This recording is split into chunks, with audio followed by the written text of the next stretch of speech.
ایک شخص نے پوچھا ہے کہ جی میری میز زنا کرتی رہی ہے، اب پکڑی گئی ہے، معافی مانگ رہی ہے، میں کیا کروں؟ دیکھیں، شرم معاف کرنا جائز ہے، باقی معافی کا مطلب یہ ہے کہ اس کو رکھیں یا طلاق دیں، یہ بہت مشکل ہے میرے لیے آپ کے بارے میں فیصلہ کرنا۔ یہ تو جب تک کسی کے پورے حالات، عورت کے بھی مرد کے پورے حالات سامنے نہ، انسان کسی کو مشورہ نہیں دے سکتا۔ تو آپ نے اس کو رکھنا ہے یا طلاق دینا ہے، یہ تو آپ جانیں، آپ کی گھر والے جانیں، آپ خود فیصلہ کریں گے یہ۔ باقی شریعت میں معاف کرنا ایسے موقع پہ جائز ہے، گناہ نہیں ہے۔ اگر آپ اس کو طلاق نہیں دیتے تو گناہ گار نہیں ہوں گے، لیکن دینی چاہیے کہ نہیں دینی چاہیے؟ اصول تو یہی ہے کہ جو زانی عورت ہو تو شریعت میں بہتر یہی ہے کہ اس کو طلاق دے نہ رکھا جائے، کیونکہ آگے نسب میں بڑا خلل واقع ہوتا ہے۔ تو اب وہ توبہ کر رہی ہے، دل سے کر رہی ہے، اوپر سے کر رہی ہے، یہ آپ جانیں وہ جانیں، اس لیے میں اس بارے میں مشورہ کچھ نہیں دے سکتا۔ زانی لڑکی سے نکاح کا حکم، کیا زانی لڑکی سے نکاح کیا جا سکتا ہے جس نے توبہ کر لی ہو؟ جبکہ قرآن میں آیا ہے کہ زانی مومن پر حرام ہے۔ علی دہلی، زانی لڑکی مومن پر حرام ہے۔ وہ جو زانی لڑکی مومن پر حرام ہے نا، قرآن میں آتا ہے وَحُرِّمَ ذَلِكَ عَلَى الْمُؤْمِنِينَ، اس آیت کا یہ مطلب نہیں ہے جو آپ سمجھیں۔ وَحُرِّمَ ذَلِكَ عَلَى الْمُؤْمِنِينَ جو قرآن مجید میں آیا ہے کہ زانی کی رغبت زانی عورت کی طرف، اور زانی عورت کی طرف رغبت بھی صرف زانی مرد ہی کی ہوتی ہے، تو اس چیز کو اللہ نے حرام قرار دیا کہ کسی سے محض زنا کی بیس پر اس کی طرف رغبت کرنا، یہ جائز نہیں ہے۔ باقی زانی لڑکی سے نکاح جائز ہے، اگر اس نے توبہ کرنی ہو تو جائز ہے، اس میں کوئی حرج نہیں ہے۔ البتہ مشورہ کیا ہے، کیا دیا جائے گا، مشورہ ایک الگ چیز ہے، میں صرف شرعی مسئلہ بتا رہا ہوں، مشورہ نہیں دے رہا کہ آپ کریں یا نہیں کریں، وہ آپ کا ذاتی معاملہ ہے۔ زنا کے بعد دوسرے مرد سے شادی کرنا، ایک خاتون نے پوچھا ہے مجھ سے ایک بہت بڑا گناہ ہو گیا جس پر میں شرمندہ ہوں، کسی سے زنا ہو گیا، اب وہ لڑکا مجھ سے شادی کرنے سے منع کر رہا ہے، کیا میں اسے زبردستی شادی کے لیے مناؤں یا سب کچھ چھپا کر اپنے گھر والوں کی مرضی سے شادی کر لوں؟ پہلے تو آپ کو چاہیے کہ آپ اللہ سے سچے دل سے توبہ کریں، بہت بڑا جرم ہے زنا کرنا، بہت بڑا جرم ہے، اور بہت شدید وعیدیں اس پر اللہ نے دنیا میں اس کی سزا کوارے کے لیے 100 پورے کھلے عام علانیہ فرمایا کہ جو بھی مرد زنا کرے یا عورت زنا کرے، اللہ نے فرمایا فَجْلِدُوا كُلَّ وَاحِدٍ مِّنْهُمْ 100 جلدہ، کھلے عام چوک میں کھڑا کر کے ان کو 100 کوڑے مارو، اور ان پر رحم نہ کھاؤ۔ کتنی سخت وعیدیں ہیں اس پہ، اور آخرت میں جہنم کی آگ ہے۔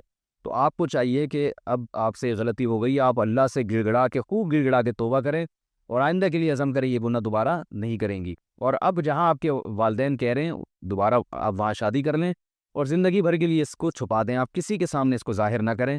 جب سچے دل سے توبہ کر لیں گی، اللہ کی رحمت سے امید ہے اللہ تعالیٰ معاف کر دے گا، اور اپنے گناہ کو کسی کے سامنے ظاہر نہیں کرنا چاہیے۔ جس کی وجہ سے فرض، جماعت، تراویح، جنازہ اور عید کی نماز میں ہوتی ہے، جو صورت میں کیا حکم ہے؟ اگر بار بار وضو ٹوٹ رہا ہے تو معذور کا حکم کیا ہے؟ میں نے اس پہ کلپ ریکارڈ کروایا ہوا ہے کہ جس کو پیشاب کے قطروں کی بیماری ہو وضو کیسے کرے۔ تو گیس کی بیماری کا بھی وہی ہے جو پیشاب کے قطروں کی بیماری کا ہے، تو آپ یوٹیوب پہ سرچ کریں، نکل آئے گا انشاءاللہ، ٹھیک ہے نا؟ اس میں جو معذور ہوتا ہے پھر اس کے لیے ایک وضو کافی ہوتا ہے۔ ایک اسمال آرگنائزیشن ہے، انہوں نے کچھ اماؤنٹ اپنے سیونگ اکاؤنٹ میں رکھے ہیں، اس سے جو پروفٹ ہوتا ہے وہ اپنے امپلائیز کو سیلری میں دیتے ہیں۔ پروفٹ کے اماؤنٹ سے کیا یہ سیلری جائز ہوگی؟ نہیں، جائز نہیں ہوگی۔ امپلائی کی کوئی انوالومنٹ نہیں ہے ان بینک کے پروفٹ میں، انہیں بس اپنے کام کے پیسے ملتے ہیں۔ دیکھو وہ جو کمپنی ہے نا، اس کے لیے تو حرام ہے وہ سود کے پیسوں سے ان کو دینا، لیکن امپلائی کے پاس جو ہے نا، ایگزیکٹ ایسا تو نہیں ہوتا کہ سود کے پیسے کمپنی نکال کے الگ رکھے اور وہی پیسے اٹھا کے امپلائی کو دے دے۔ اگر ایسے ہے پھر تو حرام ہے، ناجائز ہے۔ لیکن کمپنی یا آپ کی جو آرگنائزیشن ہے وہ پیسے لیتی ہے سود کے پیسے بینک سے، اور وہ پیسے اپنے پیسوں میں مکس کر دیتی ہے، تو مکسر سے دے رہے ہیں وہ، تو الگ سے وہ سود کی رقم نہیں امپلائی کو دی جا رہی، وہ مکس کر کے دی جا رہی ہے، تو مکس میں تو غالب حلال ہے، تو اس لیے اس امپلائی کے لیے لینا تو یہ جائز ہے۔ اس لیے جائز ہے کہ ڈائریکٹ وہاں سے سود کا پیسہ نکال کے ان کو نہیں دیا جا رہا، بلکہ وہ پیسہ مکس کیا جا رہا ہے۔ البتہ ان کے لیے یہ حرام بہرحال ہے کہ آپ سود کما کے اس پیسوں سے اس کو استعمال کیوں کر رہے ہو؟ آپ اس کا تو بلا نیت ثواب آپ کو صدقہ کرنا پڑے گا۔ امپلائی کی تنخواہ اس سودی رقم سے نہیں دی جا سکتی، ناجائز ہے۔ مجھے کچھ خیال آتا ہے کہ کبھی کبھی گناہ ہر متقی اور نیک آدمی سے اس گناہ ہونا چاہیے، کیوں؟ تاکہ نیکی کا تکبر نہ ہو اور دوسروں کو حقیر نہ سمجھے۔ یہ بالکل غلط خیال آتا ہے بھائی، جیسے دوسروں کو حقیر سمجھنا گناہ ہے، ایسے ہی گناہ کرنا بھی تو گناہ ہے نا۔ تو گناہ سمجھ کے اپنے آپ کو حقیر سمجھنا، تو ایسے حقیر سمجھنے کا کیا فائدہ ہوگا؟ کہ آپ گناہ تو کر لیا نا آپ نے، تو اس کی چترول تو لگیں گے آپ کو۔ ہاں، حقیر سمجھنے کا ثواب مل جائے گا، بلکہ وہ بھی نہیں ثواب ملے گا۔ حقیر کیوں سمجھ رہے ہو اپنے آپ کو؟ نیکی کر کے بھی حقیر سمجھ سکتا ہے انسان، حقیر اس سینس میں کہ تکبر پیدا نہ ہو، یہ والا حقیر ویسے سمجھنا نہیں چاہیے اپنے آپ۔ نیکی کر کے آپ یہ دعا مانگو، اے اللہ مجھے نیکی کی توفیق دے اور اس نیکی پہ تکبر سے بچا۔ بلکہ میں یہ سمجھوں کہ یہ نیکی اللہ کی توفیق سے ہوئی ہے، میرا کمال نہیں ہے، اللہ نے مجھے توفیق دی، اسباب پیدا کر دیے تو ہو گئی، بل نہیں ہوتا تو نہیں ہوتی۔ تو یہ کر کے یہ تواضع پیدا ہو سکتی ہے۔ گناہ نہیں کبھی مانگنا چاہیے، گناہ بہت خطرناک چیز ہے۔ ایک دفعہ جو گناہ کر لیتا ہے نا، پھر وہ پڑا رہتا ہے، اس میں بہت بڑا عذاب ہے، اس سے تو دور بھاگو۔ ایک مشہور اہل حدیث عالم سے سوال کیا گیا کہ رفع الیدین کے بغیر نماز ہو جاتی ہے؟ کہا کہ ایسے شخص کی نماز ناقص ہے، اللہ کی مرضی ہے کہ اسے خلاف سنت نماز قبول کرے یا نہیں کرے، ہم کیا کریں؟ ہمارے نزدیک رفع الیدین نہ کرنا سنت ہے۔ جب مسئلہ اختلافی ہوتا ہے تو جس کی جو رائے ہوتی ہے اللہ اس کو اسی رائے پہ پورا اجر دیتے ہیں۔ دیکھو نبی صلی اللہ علیہ وسلم نے بنو قریظہ کی طرف صحابہ کے لشکر کو بھیجا، ایک جماعت کو بھیجا، اور کہا کہ بخاری مسلم کی حدیث ہے، یہ کہا کہ راستے میں کسی نے عصر کی نماز نہیں پڑھنی ہے۔ تو اب راستے میں عصر قضا ہونے لگی، صحابہ کی رائے میں اختلاف ہو گیا۔ ایک نے کہا کہ بھئی نبی نے حکم دیا نہیں پڑھنی تو اٹ مینس نہیں پڑھنی، قضا کرنی۔ دوسرے نے جماعت نے کہا کہ بھئی نبی نے جو حکم دیا تھا کہ نہیں پڑھنی، تو نبی کا مقصد یہ نہیں تھا، آپ کوئی عالم الغیب تو ہے نہیں، آپ کا خیال تھا کہ نماز مقام پہ پہنچ کے ہم پڑھ لیں گے، یہ تو قضا ہو رہی ہے، اب قضا کیسے کریں ہم؟ قرآن نے حکم دیا نماز کو قضا ہونے سے بچانا ہے۔ تو دونوں جماعتوں میں اختلاف ہوا، تو جس کا خیال تھا پڑھنی چاہیے پڑھ لی، جس کا خیال تھا نہیں پڑھنی چاہیے نہیں پڑھی۔ دونوں کا مقصد کیا تھا؟ نبی کو فالو کرنا۔ دونوں کی رائے ایک دوسرے کے بالکل اپوزٹ تھی، ایک کی رائے میں پڑھنا فرض تھا، دوسرے کی رائے میں پڑھنا ناجائز تھا۔ اور مسئلہ رفع الیدین کا اختلاف نہیں، نماز کا اختلاف ہوا، اس سے بڑا کہ نماز پڑھنی ہے کہ نہیں پڑھنی، اور نماز میں بھی عصر کی نماز جس کی ویلیو سب سے زیادہ ہے، اور اس کے طریقے میں اختلاف نہیں ہو رہا کہ 3 رکعتیں پڑھنی ہے 4 پڑھنی بھی ہے کہ نہیں پڑھنی ہے، اس سے بڑا اختلاف اسلام میں ہو نہیں سکتا۔ لیکن پھر بھی نبی نے کسی فریق پر ملامت نہیں کی۔ کیوں؟ نبی کی منشا کیا ہے اور نبی کی اس موقع پہ سنت کیا ہے، اس کو سمجھنے میں اختلاف ہوا ہے۔ تو اہل حدیث حضرات دیکھتے ہیں رفع الیدین کی حدیثوں کی کثرت کو، کہ بخاری مسلم کی حدیثیں اور نبی سے یہ صحیح سند سے ثابت ہے کہ آپ نے رفع الیدین کیا ہے، رکوع میں جاتے ہوئے، رکوع سے اٹھتے ہوئے، لہذا وہ اس عمل کو سنت قرار دیتے ہیں۔ احناف نے اس میں فوکس کیا ہے اس بات کو کہ کیا آخری عمل نبی صلی اللہ علیہ وسلم کا رکوع میں جاتے ہوئے، رکوع سے اٹھتے ہوئے رفع الیدین کا تھا یا نہیں تھا۔ تو اس کے بہت سارے قرائن ہیں، ان قرائن سے پتہ چلتا ہے کہ آخر میں آپ صلی اللہ علیہ وسلم نے یہ عمل ترک کر دیا تھا۔ اس کا سب سے بڑا قرینہ کیا ہے؟ عبداللہ بن مسعود نے آپ کی آخری نمازیں دیکھی ہیں، ہمیشہ آپ کے ساتھ رہے ہیں، تو اپنے شاگردوں کو جو انہوں نے کوفہ میں حضرت علی اور عبداللہ بن مسعود نے نماز سکھائی ہے، کیونکہ کوفہ میں حضرت علی اور عبداللہ بن مسعود گئے ہیں ہجرت کر کے، اور اہل کوفہ کا رفع الیدین ترک کرنے پر جیسا اجماع ہوا ہے، کسی مسئلے پر ایسا اجماع نہیں ہوا، کوئی بھی رفع الیدین نہیں کرتا تھا، یعنی ایسا اجماع ہوا ان کا۔ تو یہ اجماع کہاں سے آیا ان کا؟ کوفہ تو علم کا مرکز تھا۔ ہمارے پاس بخاری پہنچی ہے کوفہ سے، یعنی قرات سب سے زیادہ کوفہ کی مشہور ہوئی ہے، قرآن کی قرات مدینہ کی مشہور نہیں ہوئی ہے، کوفی قاری سب سے زیادہ مشہور ہوئے ہیں، کیونکہ حضرت علی نے جب کوفہ کو علم یعنی ہجرت کی نا، دارالخلافہ بنایا، تو علم کہاں ٹرانسفر ہوا ہے؟ پھر کوفہ میں ٹرانسفر ہوا ہے۔ کوفہ کی بہت بڑی ویلیو ہے اس عالم اسلام میں، تو کیونکہ حضرت علی علم کا خزانہ تھے، علم کا سمندر تھے، سارے اصحاب کا علم آپ کے سینے میں تھا، کیونکہ آپ کی عمر کم تھی نا، تو آپ نے خلفائے راشدین کا علم بھی آیا آپ کے پاس، اور نبی کے صحبت میں بھی وقت گزارا آپ نے، اور دوسرے عبداللہ بن مسعود، تو ان دونوں کا ٹھکانہ کوفہ تھا۔ تو قرآن جو دنیا میں سب سے زیادہ مشہور ہوا، جو قراتیں مختلف ہیں ان میں سب سے زیادہ جو قرآن مشہور ہوا وہ کہاں کا مشہور ہوا؟ کوفہ کا، مکہ مدینہ کا نہیں۔ چلا وہ مکہ مدینہ سے ہی تھا، لیکن حضرت علی اور عبداللہ بن مسعود کے کوفہ جانے سے پھر جو دنیا میں عالم اسلام میں جو پھیلا ہے، وہ تو کوفہ کی قرات زیادہ پھیلی ہے بجائے مکہ مدینہ کی قرات۔ علم حدیث ہے قرآن کے بعد، امام بخاری کہتے ہیں میں علم حدیث حاصل کرنے کے لیے مدینہ حجاز اتنی دفعہ، حجاز مکہ مدینہ میں حجاز میں آتا ہے، اتنی دفعہ گیا، دمشق اتنی دفعہ گیا، مصر اتنی دفعہ گیا، کوفہ فرماتے ہیں لا احصی، شمار نہیں کر سکتے۔ تبھی حدیثوں کے راویوں میں سب سے زیادہ راوی کوفہ کے ملیں گے آپ کو، بخاری مسلم کے راوی آپ اٹھا کے دیکھیں، سب سے زیادہ راوی کہاں کے ملیں گے آپ کو؟ کوفہ کے۔ مجھے یاد ہے دور حدیث کے دوران ایک حدیث آئی صحیح مسلم کی، اس کے سارے راوی حجاز کے تھے، مکہ مدینہ کے تھے۔ امام نووی نے لکھا یہ عجیب بات ہے، اس حدیث کے سارے راوی حجاز کے، ایسا تو بہت ہوتا ہے کہ سارے کوفہ کے ہو، ایسا بہت کم ہوتا ہے کہ سارے مکہ مدینہ کے ہو۔ تو کوفہ علم کا ایک مرکز تھا، تو قرآن میں کوفہ کو فالو کیا گیا، حدیث میں کوفہ کو فالو کیا گیا، تو فقہ میں فالو کرتے ہوئے کیا تکلیف ہو رہی ہے بھائی؟ فقہ کی جب بات آتی ہے تو کہتے ہیں ہم کوفہ کا دین نہیں مانتے، ہم مکہ مدینہ کا مانتے ہیں۔ بھائی کوفہ کا دین جو تھا وہ مکہ مدینہ ہی سے آیا تھا، تو حضرت علی اور ابن مسعود سے ٹرانسفر کہاں ہوا تھا؟ وہ کوفہ میں، اسلامی خلافت کا مرکز تھا۔ تو اہل کوفہ میں کوئی بھی رفع الیدین سے نماز نہیں پڑھتا تھا۔ مجتمع الکوفۃ علی ترک رفع الیدین، کیا الفاظ عربی کی پوری عبارت ہے، مجتمع اہل الکوفۃ علی شیء کما اجتمعوا علی ترک رفع الیدین او کما قال، کہ جیسے اہل کوفہ رفع الیدین نہ کرنے پر جمع ہوئے ہیں نا، کہ صرف تکبیر تحریمہ کے وقت رفع الیدین ہوگا، تو اہل کوفہ کسی اور مسئلے پر ایسے جمع نہیں ہوئے۔ اور بڑے بڑے محدثین تھے کوفہ میں، فقیہ تھے، جن کا نام امام بخاری بڑے احترام سے لیتے ہیں، جن میں ابراہیم نخعی رحمہ اللہ تعالی، وہ بھی رفع الیدین نہیں کرتے تھے۔ تو اب کیا ہے، اگر رفع الیدین کرنے کی حدیث کو لیا جائے نا کہ بھئی نبی نے کیا ہے، تو نبی نے 2 سجدوں کے درمیان بھی کیا رفع الیدین، سنن نسائی کی بالکل صحیح حدیث ہے، علامہ ناصر الالبانی نے اس حدیث کو صحیح قرار دیا ہے، اور اصول کی روشنی میں بھی اس حدیث کو ضعیف قرار دینا بنتا نہیں ہے۔ بعض اہل حدیث شدت کرتے ہیں، بلا وجہ اس کو ضعیف قرار دینے کی کوشش کرتے ہیں، بھائی 2 سجدوں کے درمیان بھی کیا ہے، اور میں نے بعض علماء سے یہ سنا ہے کہ علامہ البانی بھی اس کے قائل تھے کہ 2 سجدوں کے درمیان رفع الیدین کیا جائے، کیونکہ نبی سے اس کی ممانعت ثابت نہیں ہے۔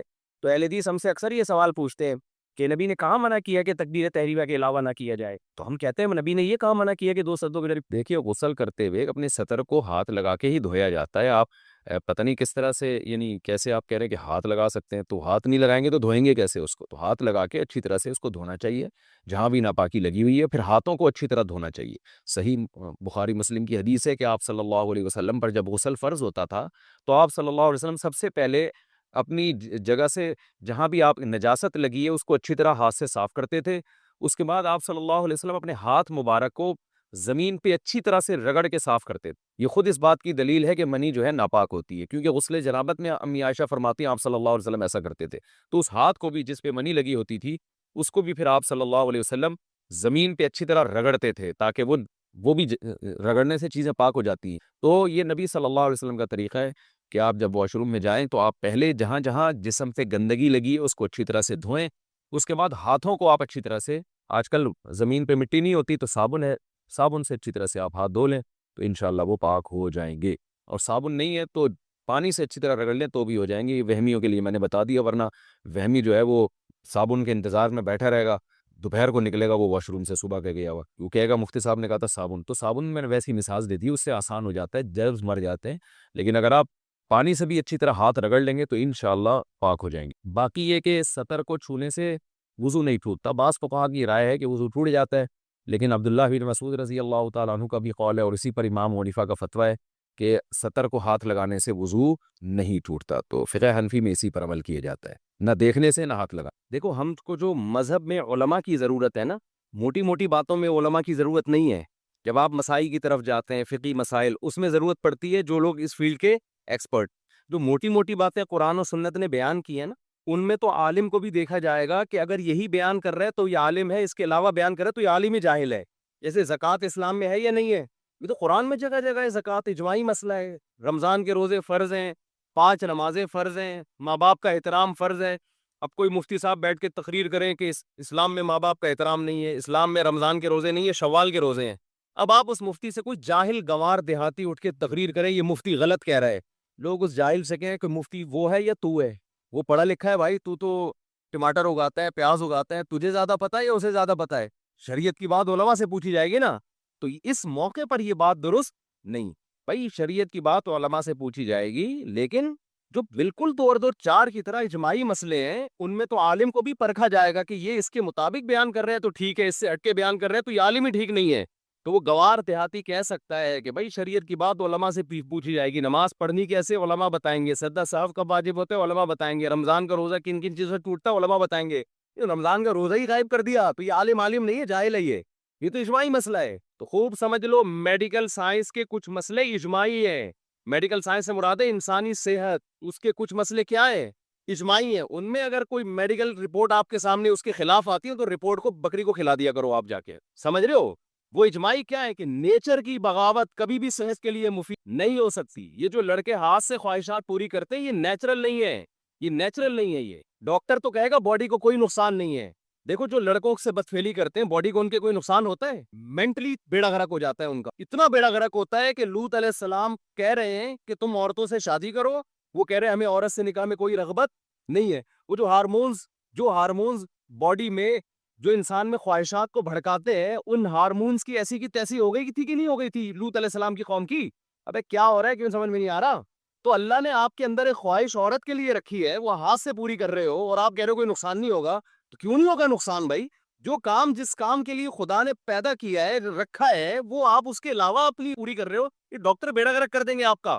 میں کبھی بھی ڈاکٹروں کی فیلڈ میں ٹانگ نہیں اڑاتا، لیکن اگر ڈاکٹر ایسی باتیں کرنا شروع کر دے نوجوانوں کو برباد کر کر کے اخلاقی برائیوں میں بھی اور جسمانی خرابیوں میں بھی، تو ہمارا فرض بنتا ہے کہ اللہ نے تھوڑی بہت کھوپڑی ہمیں بھی عطا فرمائی ہے، اس کھوپڑی کو استعمال کرنا چاہیے، چیز نیچرل نہیں ہے، وقتی فائدہ ہو سکتا ہے میں مانتا ہوں وہ نقصان نہیں ہوتے جو حکیم لوگ بتا رہے ہیں کہ پتہ نہیں یہ ہو جائے گا، تو یہ وہ بھی ایسی چیزیں بتا رہے ہوتے ہیں جو غلط ہیں، لیکن میرے بھائی وہ فائدے بھی نہیں ہوں گے جو ڈاکٹر بتا رہے ہیں۔ ایک ڈاکٹر صاحب نے یہاں تک کہہ دیا کہ جو فوج فلمیں دیکھ کے یہ کام کرتے ہیں ان کو تو نقصان ہوتا ہے، جو نیچرل کرتے ہیں نا وہ ان کو نہیں ہوتا۔ ڈاکٹر صاحب سے کوئی پوچھے کہ جو فوج فلم دیکھے بغیر کر رہا ہے نا، وہ فوج فلم اپنی کھوپڑی میں چلا رہا ہوتا ہے پوری، نہیں یہی بات سمجھ میں، کیونکہ اللہ نے مرد میں جو جذبہ رکھا ہے نا، وہ عورت کو دیکھ کے ہی یہ سیکس ابھرتا ہے، تو یہ کیسے ممکن ہے کہ اپنے ہاتھ سے خواہش پوری کرے اور عورت کا تصور دماغ میں نہ لے کر آئے؟ اور پھر وہ جو دماغ میں عورت کا تصور لاتا ہے وہ اپنی مرضی کی عورت ہوتی ہے، بہت ہی کوئی خوبصورت حسینہ لے کر آئے گا دماغ میں، اور جو حقیقت میں اس کو ملنے والی ہے این ممکن ہے وہ اس جیسی حسینہ نہ ہو۔ تو جب اپنے آپ کو ایک ایک چیز پہ سیٹ کر لیا تو جس پہ ہونا چاہیے تو اس پہ سیٹ ہوگا پھر یہ۔ ابے مجھے ایک بات بتاؤ، تمہاری کیا ہو گیا یار؟ تم مجھے ایک بات بتاؤ، جو آدمی لینڈ کروزر میں گھومنے کا عادی ہو گیا ہو، اس کو گدھے پہ سواری میں مزہ آئے گا؟ ڈاکٹر تو رپورٹ پیش کرے گا لینڈ کروزر میں گھومنے سے بھی کوئی بلڈ میں کوئی کمی نہیں ہوئی، جتنے سیل ساری وٹامن سارے سب فٹ فاٹ چل رہے ہیں، اب گدھے پہ بٹھایا تو بھی بالکل ویسے۔ اب بھائی اس کو عادت پڑ گئی ہے لینڈ کروزر میں سفر کرنے کی، اب آپ اس کو پرانے زمانے میں گدھا گاڑی پہ بٹھا رہے ہو، اسی کمر کی ایسی کی تیسی ہو جائے گی، اس کا بیڑا غرق ہو جائے گا اور یہ ڈپریشن میں چلا جائے گا۔ تو جو لوگ ہاتھ سے اپنی خواہشات پوری کرتے ہیں، شادی کے بعد جو ان کی لائف ہے وہ لازمی ڈسٹرب ہوتی ہے۔ کچھ لوگ کہتے ہیں ہمیں کچھ نہیں ہوتا، اصل میں آپ کو پتہ ہی نہیں ہے کہ اگر یہ نہیں کرتے تو پھر کیا ہوتا آپ کو، سمجھ آ رہی ہے نا بات؟ ایک آدمی اندھوں میں پیدا ہوا تو وہ تو کہہ رہا ہے یہ نظر وظر کیا ہوتا ہے، بھائی کچھ بھی نہیں ہوتا، میں تو نارمل لائف گزار رہا ہوں۔ اسے کچھ دن کے لیے آنکھیں دے دو تو پتہ چلے گا آنکھوں کے ساتھ لائف کیا ہوتی ہے اور وداؤٹ آئیز لائف کیا ہوتی۔ تو جنہوں نے نہیں کیا ان کی شادی کے بعد کی زندگی، اور جو کرتے کرتے عادی ہو چکے ہیں ان کی شادی کی لائف کی زندگی میں کیا ہوتا ہے فرق؟ اب اس نے کمپیئر ہی نہیں کیا ہوتا نا، اس کو وہ حیات ملی نہیں ہوتی، وہ لائف ملی نہیں ہوتی، تو کیسے کمپیئر کرے گا یہ؟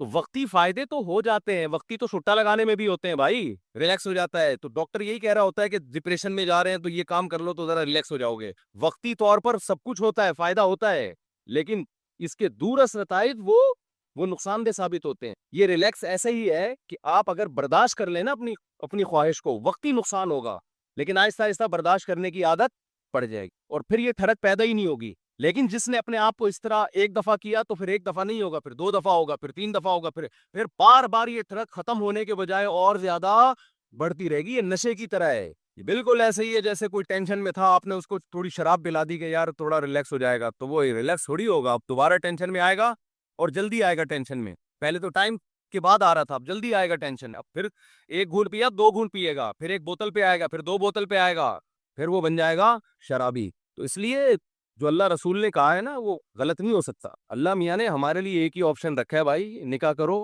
اور تمہارے لیے اللہ نے کس کو پیدا کیا؟ بیوی کو پیدا کیا، بس۔ اللہ علی ازواجہم او ما ملکت ایمانہم، اللہ نے فرمایا صرف بیوی ہے تمہارے لیے، فمن ابتغی وراء ذلک، جو بیوی کے علاوہ کوئی بھی راستہ اختیار کرے گا فاولئک ھم العادون، یہ لوگ اللہ کی حدود کو توڑنے والے ہیں۔ اور ایک اور اخلاقی نقصان اس کا کیا ہوتا ہے، دیکھو فطرت کبھی بھی دھاندلی نہیں کرتی۔ یہ جو لوگ خدا کو نہیں مانتے نیچر کو تو مانتے ہیں نا، ارے جو خدا کو نہیں مانتے وہ نیچر کو تو مانتے ہیں نا، کہ ایک کائنات میں ایک نظم ہے، ربط ہے، جس کو وہ نیچر سے، میں آ رہا ہوں اپنے اصل ٹاپک کی طرف، یہ درمیان میں بات آ گئی، تو وہ نیچر کو تو مانتے ہیں کہ نہیں مانتے؟ تو مجھے آپ بتاؤ آج تک نیچر نے کبھی غلطی کی ہے؟ جو چیز نیچرل ہے وہ کبھی غلط ہو سکتی ہے؟ بالغ ہوتے ہی اللہ آپ کے اندر بے پناہ شہوت رکھ دیتا ہے، کیوں؟ فطرت یہ چاہتی ہے کہ اب مرد اور عورت کا ملاپ، آپ نہ چاہتے ہوئے بھی شادی کرو، قدرت یہ چاہ رہی ہے، اور آپ چاہو نہ چاہو آپ کے اولاد پیدا ہو جائے، کیونکہ قدرت کیا چاہ رہی ہے؟